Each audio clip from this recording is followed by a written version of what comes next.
नमस्कार विद्यार्थी मित्रांनो, ओयासिसच्या ऑनलाईन प्लॅटफॉर्ममध्ये आपलं स्वागत आहे। या व्हिडिओमध्ये आपण पाहणार आहोत 2026मध्ये GMS सेट परीक्षा होणार आहे। त्या परीक्षेमधील पेपर क्रमांक 1 जो सर्वांना अनिवार्य असतो, या पेपरचा नेमका सिलेबस काय आहे जो आपण चॅप्टर वाईज समजून घेऊयात।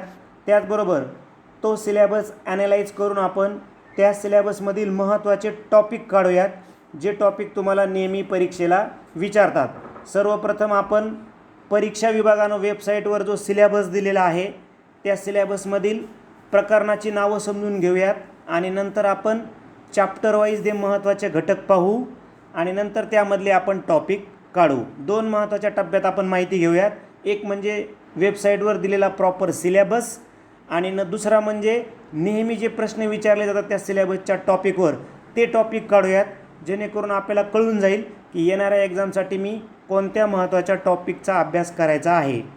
आता जो पेपर 1 असतो तो सर्वांना अनिवार्य असतो। पेपर क्रमांक 1 जो 100 गुणांसाठी असतो आणि पेपर क्रमांक 2 ज्यामध्ये तुम्हाला सेट परीक्षा पास व्हायचं आहे, म्हणजे जे तुमचं ज्या विषयामध्ये PG झालेला आहे तो 200 गुणांसाठी असतो। तर आपण या व्हिडिओमध्ये पेपर 1च्या संदर्भानं चर्चा करत आहोत, जो सर्वांना कंपल्सरी असतो।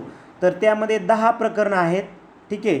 तर ते प्रत्येक प्रकरण म्हणजे प्रकरण पहिले टीचिंग ॲप्टिट्यूड 10 गुणांसाठी, प्रकरण दुसरे रिसर्च ॲप्टिट्यूड 10 गुणांसाठी विचारलं जातं, प्रकरण तिसरे कॉम्प्रेहेन्शन म्हणजे उतारा तुम्हाला 10 गुणांसाठी विचारला जातो, चौथं प्रकरण आहे कम्युनिकेशन 10 गुणांसाठी विचारलं जातं, त्यानंतर 5वं प्रकरण आहे मॅथमॅटिकल रिझनिंग अँड ॲप्टिट्यूड 10 गुणांसाठी, 6वं प्रकरण आहे लॉजिकल रिझनिंग 10 गुणांसाठी, 7वं प्रकरण डाटा इंटरप्रिटेशन 10 गुणांसाठी, त्यानंतर 8वं प्रकरण आहे ICT हे 10 गुणांसाठी विचारलं जातं, 9वं प्रकरण इन्व्हायरमेंट 10 गुणांसाठी आणि 10वं प्रकरण हायर एज्युकेशन सिस्टीम 10 गुणांसाठी। आता आपण पाहूया या प्रकरणाचा म्हणजे टॉपिक वाईज सिलेबस काय आहे नेमका वेबसाईटवर दिला।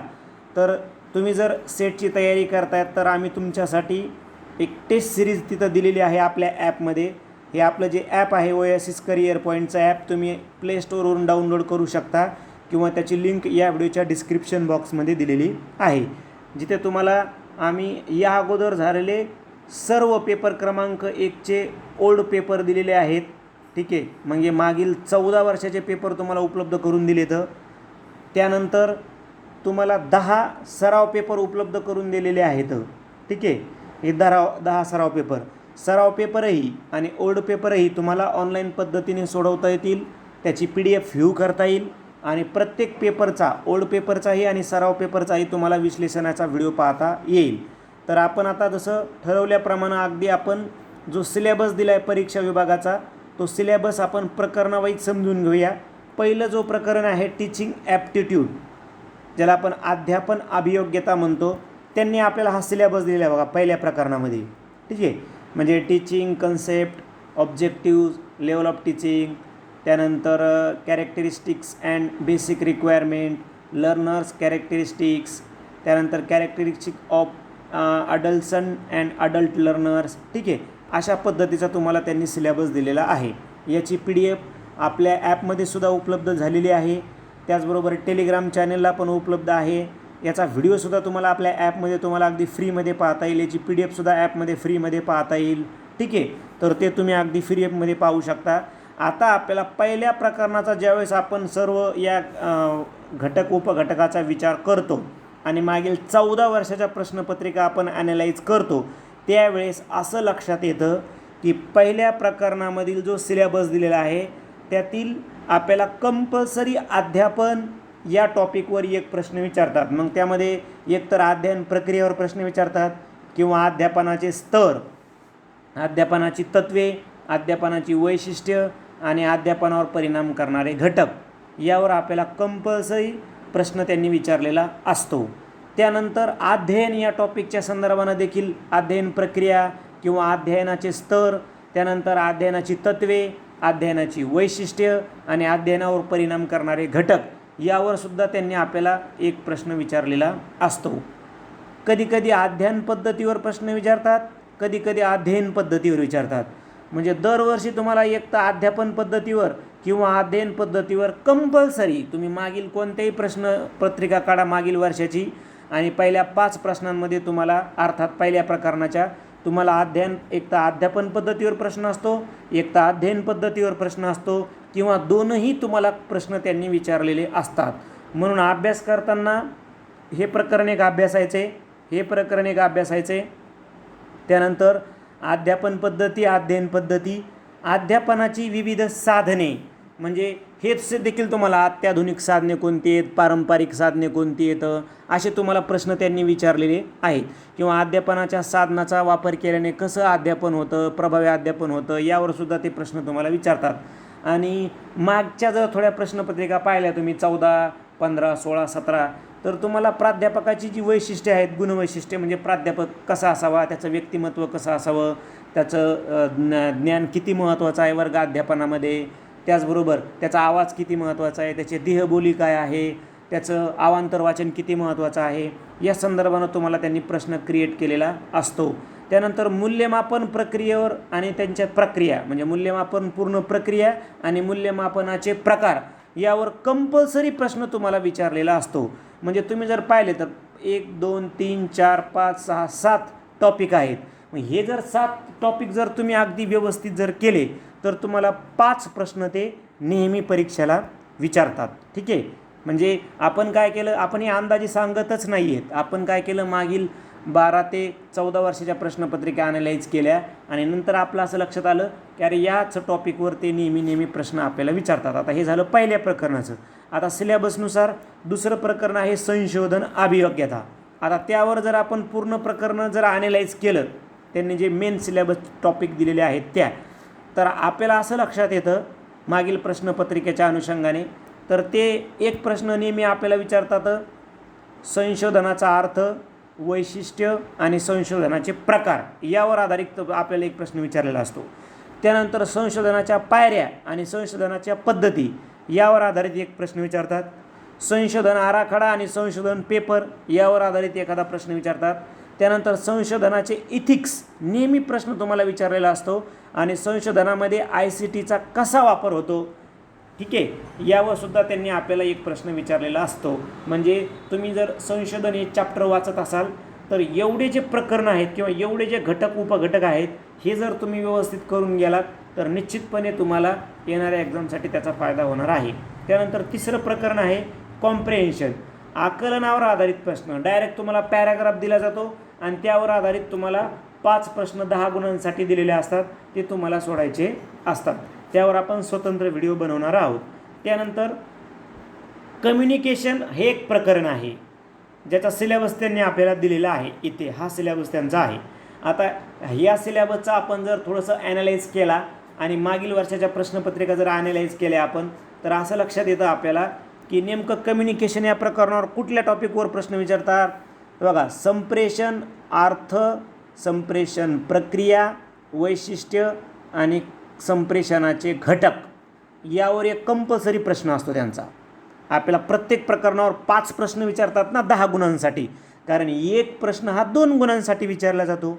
तर संप्रेषण प्रक्रिया, संप्रेषणाचा अर्थ, संप्रेषणाचे घटक आणि संप्रेषणाचे वैशिष्ट्य एक तरी प्रश्न त्यावर असतो. नंतर संप्रेषणाच्या प्रकारावर फिक्स असतो. मग ते व्हर्टिकल कम्युनिकेशन असो, होरिझॉन्टल कम्युनिकेशन असो, ग्रेपवाईन कम्युनिकेशन असो, फिक्स आपल्याला एक प्रश्न संप्रेषणाच्या प्रकारावर विचारलेला असतो. आणि आपण आपल्या यूट्यूब चॅनलला हे पूर्णचे पूर्ण प्रकरण कव्हर केलेलं आहे. एक 7 ते 8 व्हिडिओ आपण यावर बनवलेले आहेत. त्यानंतर प्रभावी संप्रेषण आणि वर्ग संप्रेषण कंपल्सरी प्रश्न आहे. संप्रेषणातील अडथळे यावर प्रश्न असतो. मास मीडिया यावर प्रश्न असतो. म्हणजे एवढे जर टॉपिक तुम्ही क्लिअर केले, मास मीडिया आणि म्हणजे काय, त्याचे कोणते साधनं येतं, कोणते घटक येतं, ठीक आहे, त्यामध्ये त्याच्यानंतर कधी सुरू झाले काय हे पण तुम्ही घटक बघा, ते पण तुम्हाला प्रश्न विचारलेले असतात. म्हणजे वृत्तपत्र असतील, रेडिओ असेल, आकाशवाणी असेल, त्यांच्या तारखा त्यांनी तुम्हाला विचारलेल्या असतात. ठीक आहे. म्हणजे जे 4थं प्रकरण आहे, या 4थ्या प्रकरणामधील एवढे महत्त्वाचे टॉपिक आहेत की ज्यावर दरवर्षी ते परीक्षेला प्रश्न आपल्याला विचारत असतात. त्यानंतर 5वं प्रकरण आहे मॅथमॅटिकल रिझनिंग अँड ॲप्टिट्यूड.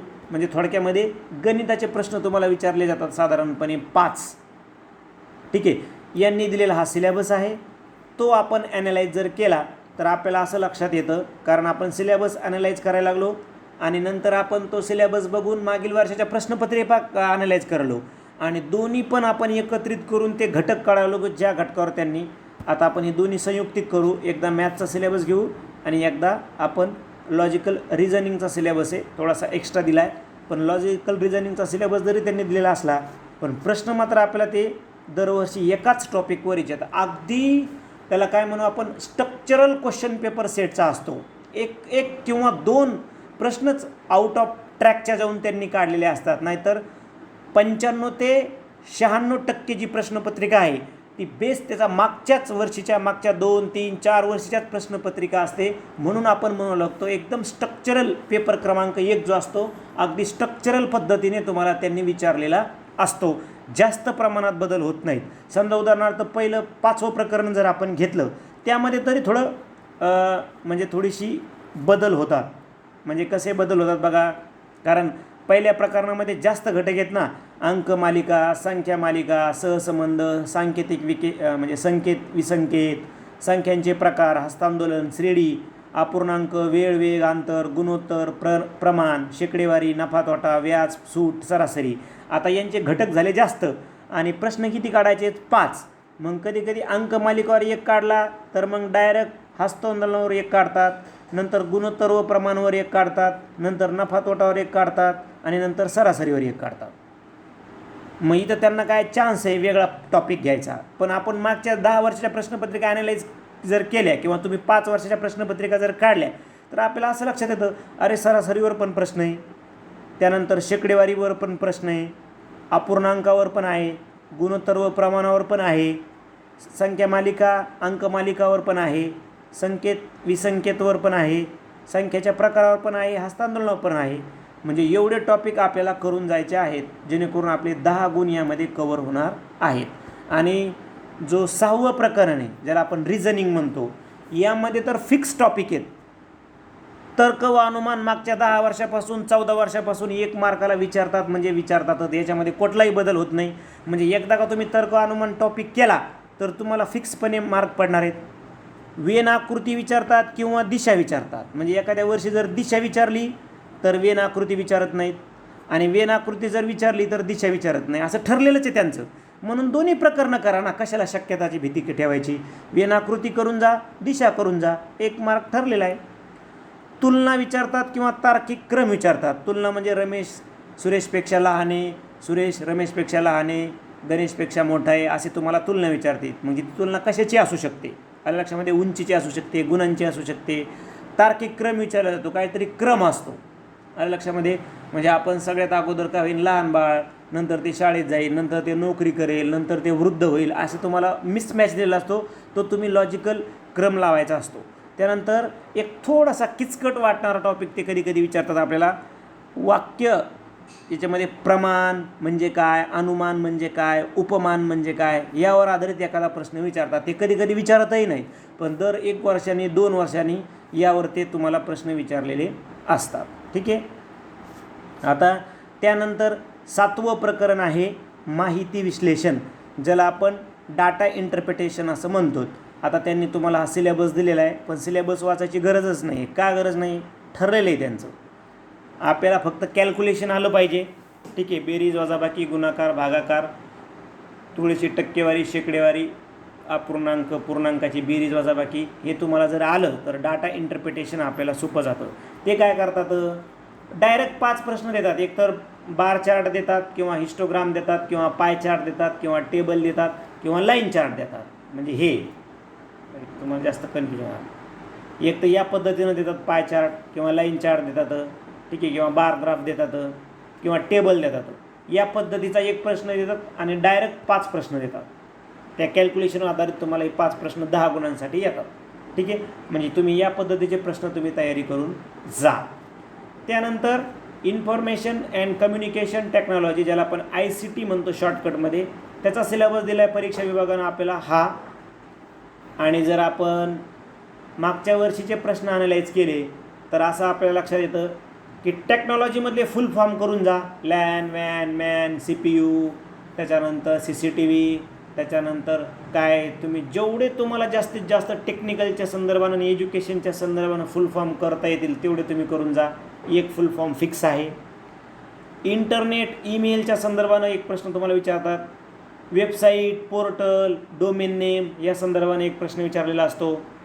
शिक्षण आणि संगणक याचं कोरिलेशनाच्या संदर्भाने एक प्रश्न विचारलेला असतो. आणि ICT बेसिक जे आहे जनरल तुम्हाला त्यांनी ICTच्या बेसिकच्या संदर्भानं तुम्हाला त्यांनी प्रश्न विचारलेले असतात. तुम्ही मागच्या प्रश्नपत्रिका बघा, तुम्हाला त्यांनी सहज पद्धतीने प्रश्न विचारलेले असतात. एकतर ICT बेसिकमध्ये इंटरनेट ईमेल त्यांनी हे फोकस केलेला असतो. प्रिंटर, माऊस, कीबोर्ड असा पण प्रश्न तुम्हाला विचारतात. कोणतं कीबोर्डचं बटन, त्याचं कार्य काय आहे, असे पण प्रश्न त्यांनी आपल्याला विचारले. ते फॉन्टच्या संदर्भाने प्रश्न त्यांनी विचारलेले आहेत. प्रिंटरच्या प्रकाराच्या संगणकाचे प्रकार, त्या संगणकाच्या पिढ्या या संदर्भाने देखील तुम्हाला त्यांनी प्रश्न विचारलेले आहेत. त्यानंतर 9वं प्रकरण आहे पर्यावरण. सिलेबसमध्ये खूप मोठे घटक दिलेत, पण ज्यावेळेस त्याला आपण ॲनालाइज करू ओल्ड क्वेश्चनच्या संदर्भानं तर बघा नेहमी प्रश्न आहे एक आंतरराष्ट्रीय दर्जाचे करार पर्यावरणाच्या संदर्भानं किंवा महत्त्वाच्या काम करणाऱ्या संस्था किंवा महत्त्वाच्या झालेल्या परिषदा यापैकी एक प्रश्न विचारतात. एक तर करार विचारतात, एक तर संस्था विचारतात, नाहीतर परिषदा विचारतात. त्यानंतर प्रदूषणाच्या प्रकारावर एक प्रश्न असतो, त्यामध्ये कारणे परिणाम लॉजिक विचारलेलं असतं. नंतर प्रदूषण आणि मानवी आरोग्य कोणत्या घटकामुळं एखादा आजार होतो अशा याचा एक क्वेश्चन असतो. त्यानंतर ऊर्जा संसाधनामध्ये रिन्युएबल सोर्सेस कोणते आहेत एनर्जीचे, नॉन रिन्युएबल सोर्सेस कोणते आहेत एनर्जीचे, अशा याचा एक क्वेश्चन असतो. आणि प्रदूषण उपाययोजनाच्या संदर्भानं एखादा प्रश्न तुम्हाला असतो. म्हणजे कधीकधी एखादा कायदा विचारतात, ध्वनी प्रदूषण प्रतिबंधक कायदा किंवा वन संवर्धनाच्या संदर्भाने एखादा कायदा आहे का, किंवा सरकारची एखादी योजना आहे का, अशा याच्या संदर्भानं आपल्याला प्रश्न विचारलेले असतात. आणि शेवटचं प्रकरण आहे उच्च शिक्षण प्रणाली, ज्याला आपण हायर एज्युकेशन सिस्टम असं म्हणतो. सिलेबस दिलेला आहे हा. परत एकदा सांगेल याची PDF टेलिग्रामला आणि आपल्या ॲपमध्ये फ्रीमध्ये तुम्हाला पाहता येईल याची PDF. ठीक आहे. आता हा सिलेबस आणि मागील प्रश्नपत्रिका ॲनालायझर केल्या आपण तर आपल्याला असं लक्षात येतं की प्राचीन आणि मध्ययुगीन शिक्षणावर कंपल्सरी एक प्रश्न आहे. म्हणजे कसा, वैदिक शिक्षण पद्धती, वैदिक शिक्षण व्यवस्था कशी होती, किंवा बौद्धकालीन शिक्षण पद्धती, बौद्धकालीन शिक्षण व्यवस्था, जैनकालीन शिक्षण व्यवस्था कशी होती. त्यानंतर मध्ययुगामध्ये मुघलकालीन पद्धती, सुलतानकालीन पद्धती आणि पार ब्रिटिश कालखंडामध्ये शिक्षण पद्धती यापैकी एक तर मुघलकालीन नाहीतर प्राचीन शिक्षण यावर आधारित एक प्रश्न फिक्स आहे. शैक्षणिक आयोग आणि समित्या यावर आधारित एक प्रश्न आहे. वास्तविक शिक्षण, तांत्रिक शिक्षण यावर आधारित एक प्रश्न आहे. सरकारी योजना यावर आधारित एक प्रश्न आहे. आणि शैक्षणिक चालू घडामोडी म्हणजे सरकारचे पोर्टल, सरकारच्या शिक्षणासंदर्भानं योजना, एखादी विविध प्रोग्रॅम, उदाहरणार्थ शैक्षणिक धोरण 2020 या संदर्भानं त्यांनी आपल्याला प्रश्न विचारलेले असतात. अशा याचे तुम्हाला 5 प्रश्न 10 गुणांसाठी विचारलेले असतात.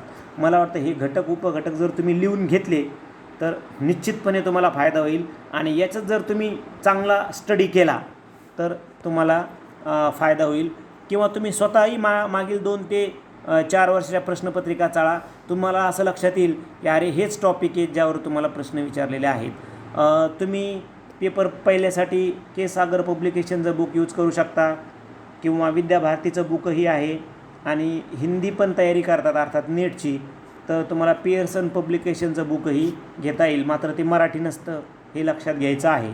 तुम्हाला मागील 14 वर्षाचे ओल्ड क्वेश्चन पेपर आणि यावर्षीसाठीचे सराव पेपर आपल्या ॲपमध्ये उपलब्ध करून दिलेत, जे तुम्ही ऑनलाईन पद्धतीनं कितीही वेळा परीक्षा होईपर्यंत सोडू शकता. व्ह्यू करू शकता PDF ओल्डची आणि सरावची पण. आणि प्रत्येक ओल्डचा पण आणि सरावचा पण जो तुम्हाला टेस्ट सोडवायला दिला आहे त्याचा व्हिडिओ देखील तुम्ही बघू शकता. ठीक आहे. ओएसिस करिअर पॉईंट प्ले स्टोअरवर सर्च करा आणि आपलं ॲप डाउनलोड करा किंवा या व्हिडिओच्या डिस्क्रिप्शन बॉक्समध्ये जाऊन तुम्ही ते आपलं ॲप डाउनलोड करून अगोदर बघा. तुम्ही मॉडेल क्वेश्चन पेपर तुम्हाला फ्री दिला आहे, मागच्या वर्षीचा क्वेश्चन फ्री दिला आहे आणि अजून काही व्हिडिओ आहेत जे तुम्हाला ॲपमध्ये फ्री दिलेले आहेत ते तुम्ही अगोदर बघा आणि मगच तुम्ही ओल्ड क्वेश्चन पेपर आणि सराव प्रश्नपत्रिका तुम्ही जॉईन करू शकता. व्हिडिओ आवडला तर लाईक करा, आपल्या मित्रांना पाठवा. धन्यवाद.